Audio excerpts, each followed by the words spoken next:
911, what's your emergency? We need As the hunt for fugitive Aiden Pierce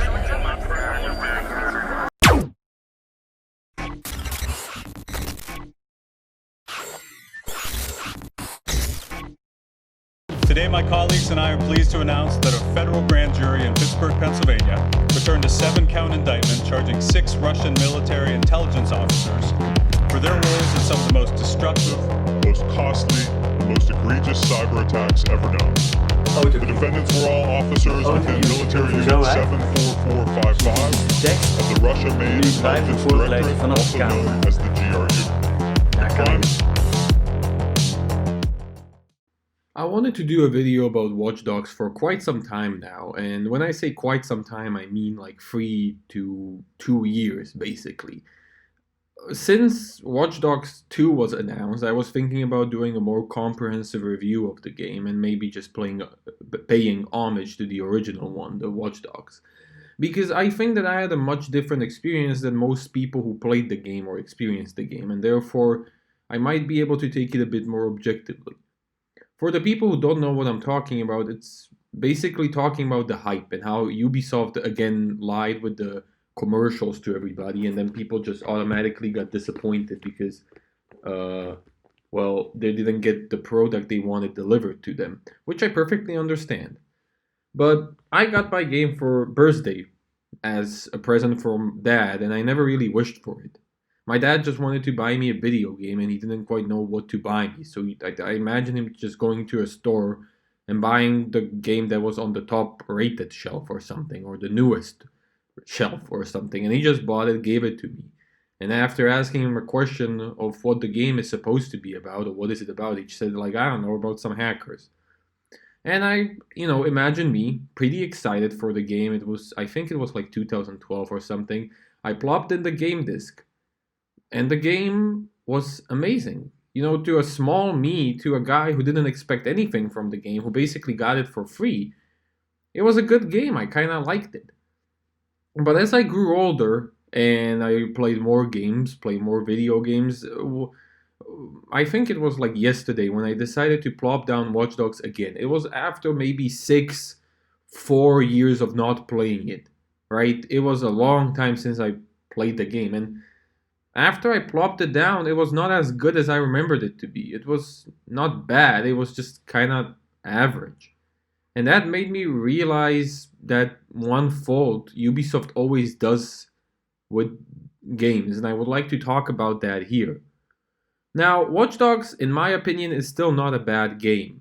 It's now, when I'm able to look at it a bit more objectively, it's an average game. I would even dare to say that it's a good game. It's not the best game, it's not a great game, it's not an amazing game, but good or average. That's how I would describe it. But there are some problems, and of course, except the driving and the silly gimmicks of when the train stops right in front of you, or the cars not having actual collisions, they just kind of slide like butter when you crash into something. Like, those are obvious mistakes that you can always point out. But the one great mistake with not only Watch Dogs, but I think every Ubisoft game, is that the games are very hesitant to actually let the player take control. Games are a medium where the player is supposed to be in the control. You are basically controlling the character. You are choosing your destiny. And yet, many games, they don't allow to do this. They play like a movie. You watch a cutscene and then you have to do something which is exactly prescribed to you, right? It's not a game anymore. It's basically just a movie, but you have the chance of controlling and experiencing firsthand. It's kind of like a better movie experience because you do the movement of the character. Imagine if you want to see a movie, and during the action scenes, each person in the cinema would have like his own VR headset, and they would have to act out the scene in their way, like they would have to beat the enemies. I mean, it would be more fun, but it would not be a video game per se. It would be not a game. It would be just something linear that you have a chance to participate in. And I think many Ubisoft games take it that far. I mean, Watch Dogs 1 was good, and the story was very serious. And then suddenly you're plopped into a game where not everything functions and the story just kind of gets lost there. And I think Ubisoft games become themselves or become the best version of themselves when they don't try to be anything. The only missions that I remember from Watch Dogs till now was the mission where you had to guide that black dude in the fucking building up to like his boss or something. Then there was that mission where you had to infiltrate this Bloom facility, but you had to do it stealthily. And then there was that mission where you and T-Bone had to fight off some fucking guys, and you could use like his crazy toys that he constructed in his yard, basically. And why do I remember those missions is that because they stood out in this one factor. Each of the missions, they were not linear, at least not in my opinion. I mean, of course, it was the same basic formula of, well, now the enemies come, kill them. But there was something more to it. You actually felt like you were making a difference by playing it differently. There were many ways to approach it. For example, I remember there were many hidden things you could do in the building when leading the black dude through the building. I mean, there were many ways you could pacify enemies. You could distract them and do. I even think you could do it like non-lethally at some point. And second, of course, the stealth facility in the Bloom. It was not your basic just come here and shoot everybody. It was like you have to approach it stealthily. Suddenly the game is forcing you to rearrange your entire mission. Because most of the missions in Watch Dogs function that, well, even if you could do it stealthily, most of the time it just turned out to be one massive shootout and there was nothing really of value. It was like you always can fail, and if you fail, you can just shoot your way out because you have much more and better guns than the enemies. It was not fun. It was just kind of like, yeah, I failed, so now I have to deal with more enemies shooting at me. Of course, there was the possibility of dying in Watch Dogs, but I remember I died so little in the game that I kind of forgot how the death screen looks. I literally forgot how the death screen looks, and that something happened. I was like, wait, what's happening? I thought my game was turning off. Yeah, that's basically it. Those missions were not scripted to that point. You were forced to do something a certain way, a different way, and suddenly you were supposed to think. It was not simply a linear thing, it was your thinking. I remember I redone the Bloom mission many times, and each time I found new ways how to infiltrate certain points. I remember at one point I was just gunning everybody down with the silent pistol. Next up I was using that shock baton that Adrian, I think his name was, always had on him. And next time I just kind of tried to go without killing anybody and reset the satellites. And each of those approaches was fun. Each of those approaches was neat. And it was mostly neat because I designed it myself. And that is basically what Ubisoft games lack. That's why these moments, these little moments in the game, they are unique because they let the player just play the game. They basically say, well, here's your playground, here is an objective. Whatever you do in between, that's your business. Till this day, I remember this mission from Watch Dogs 2 where you had to, I think it was like this facility, not really a facility, it was like this living quarters that was supposed to mimic like Google houses and Google cars. And in there, everything was hackable, right? You could like hack everything from a fence to a gate to a car to a road, anything. You could just kind of hack it. And there was like this objective, I think it was to rob a house or to take something. And it was amazing because suddenly you could play around. You could find a way how to enter the house through many ways. It was fun to see Ubisoft give the player the freedom to decide how to get the objective and not tell him, well, this is the one and only way you can do it. It was fun to see that change. It was fun to see Ubisoft letting off and just kind of letting the player be the player. Ubisoft tries way too hard to construct complex stories, and therefore they have to construct also the linear missions.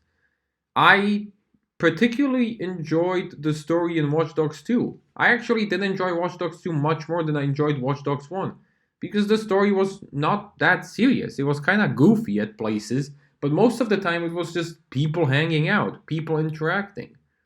Till this day, I remember the death of Claire in Watch Dogs 1, and that is mainly because she was actually the only non stereotype human character in that game, at least from my opinion. I mean, you have Adrian as the protagonist, and he's just acting as a protagonist. All moral, hero, fight the devil, fight the evil. And then you have T-Bone, which is basically like the crazy one who just kind of goes around, blows up everything.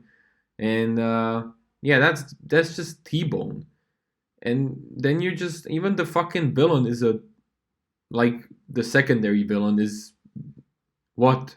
It's a basic cliche of like a big mafia man. There was nothing really special about him except that you could kill him by turning off his pacemaker. That was a nice touch, but that was about it.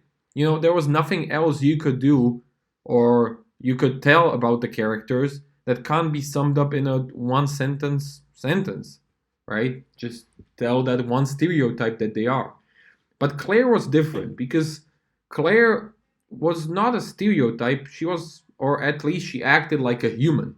I from the beginning of the game, I thought Claire would be like this romantic relationship for Adrian, and that he would somehow like fall in love and they would marry each other. And I'm very glad that Ubisoft didn't go with it because it made her special. It made her somehow stand out from the rest of the game. While everybody was seeming like they're playing this big play and they're taking their role very seriously, Claire was just acting as a normal human being. And that is not me saying that she was badly written. I think she was actually very good written. Because I believe that somewhere in the world, a girl like Claire could exist. I don't believe that somebody like T-Bone exists or somebody like Adrian to the bone. But it's much more believable to say that Claire exists somewhere. And when she died during the game, I actually felt sad. For the first time in that game, actually felt an emotion. I felt kind of sad. I didn't feel sad when Adrian's niece or whatever got killed in that car accident because that's an overused cliche. But this was both a turn that made sense, and at the same time, it was something that just made you sad because you actually liked the character. At least I did.